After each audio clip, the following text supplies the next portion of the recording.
I'm back again here in Jerusalem on Jerusalem Day. What a great, blessed day to be here. And my special guest, Avi Lipkin. Folks, check out his YouTube channel. He's been every Chuck Missler. You guys are almost like brothers, okay? Yes. Yeah, okay. As a matter of fact, you have a book right here. Get the book, and it's the CD was done by Chuck Missler. Okay. Now, what's it about? What's it about? This is about a Judeo-Christian political party that I'm founding. I'm running for office in Israel. And the Knesset? Yes, I'm the Jewish Huckabee. All right. Hey, I like you already. Got my vote if I could get it if I had one. This is the book on the same subject. And so anyone who's interested in the idea of a Judeo-Christian political party in Jerusalem, where the candidates will be evenly Jew, Christian, Jew, Christian, Jew, Christian. Every 40,000 votes, you get the next man or woman on the list in.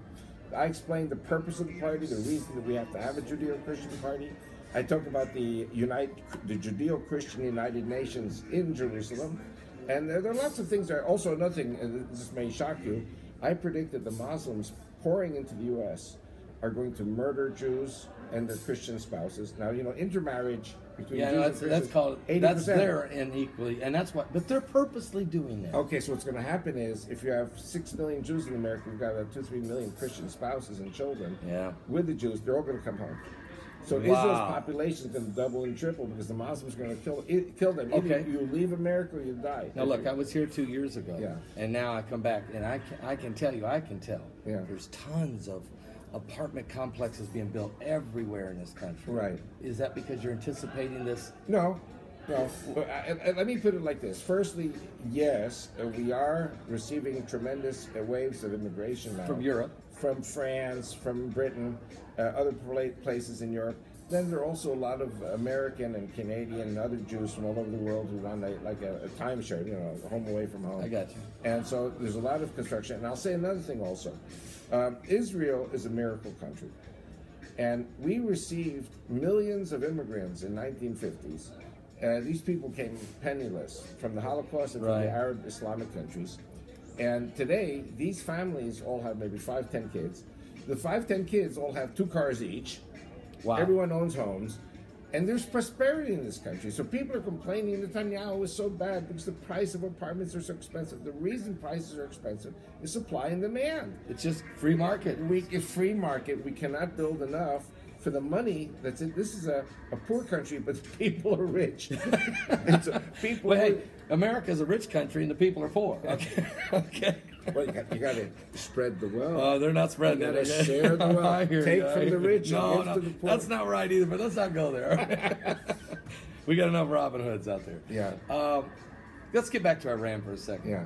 You said something about getting ready to drop the bomb on the situation. Yeah. What do you mean by that? Okay. And now I'm going to say something. I'm going to come from another direction and then come into this. Now, firstly, is President Obama a Muslim? And the answer is yes. He's a Muslim. Of course he is. Now how do I know?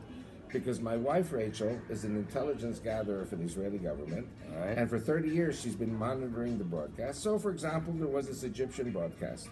And I recommend that people who want to go to YouTube, there's a Southern Baptist pastor in Milton, Florida. Are you serious? Okay, what's his name? His name is Carl Gallups. Okay. Oh, yeah. Okay. I don't know him, but I know who he is. Listen, I work with everybody. Okay. So anyway, so he goes by the name of P.P. Simmons, and he did a YouTube about me and my wife, 3-minute YouTube called Saudi Plant, P-L-A-N-T, Saudi Plant. Obama is a Saudi plant.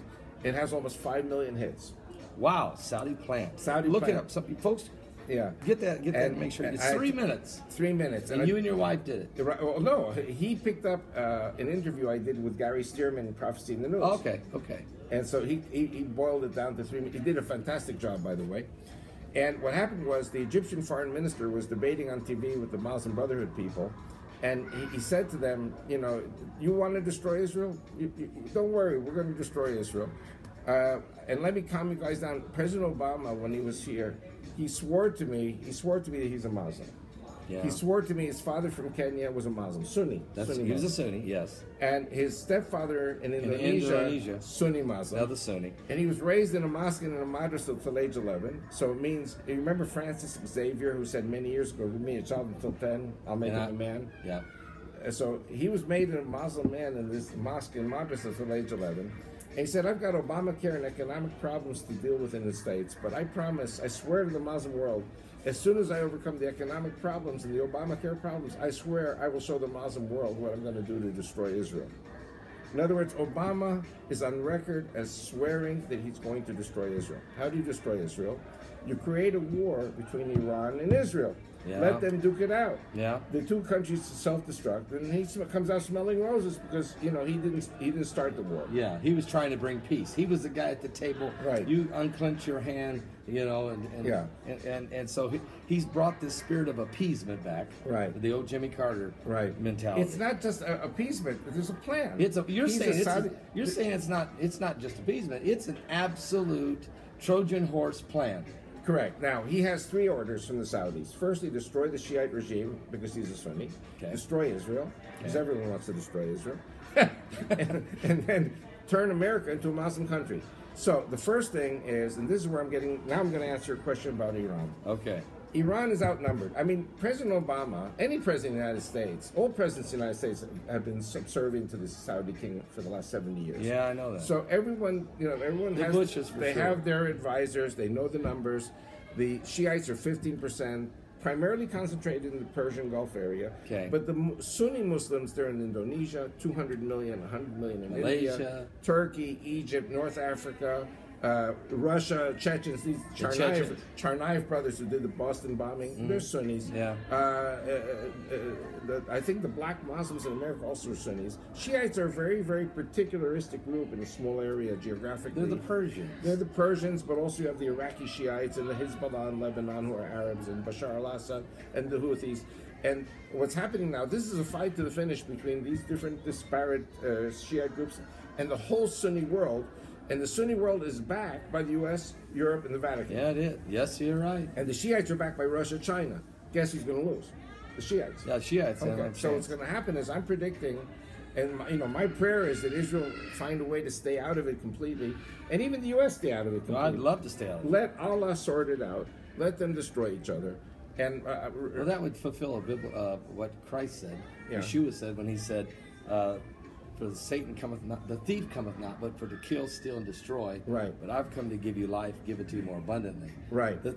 Satan wants to destroy something. He'll destroy anything he touches. He's not a creator; he's a destroyer. And another thing, Satan. When the Muslims pray and they say Allahu Akbar, Allahu Akbar does not mean God is great. Allahu Akbar means Allah is greater than the God of the Jews and the Christians. Because our God is the God of Abraham, Isaac, and Jacob. The God of the Muslims is the God of Ishmael, the moon, the sun God, the moon God, the sword God, and the war God. And now, who said he was greater than God? Satan. He did. When they say Isaiah 14, he said, "I'm going to send higher than the congregation. I'm going to be higher than God." So Allah is Satan. Allah wants to kill every human being, including the Muslims. Why? Because every human being, including the Muslims, are in the image of God.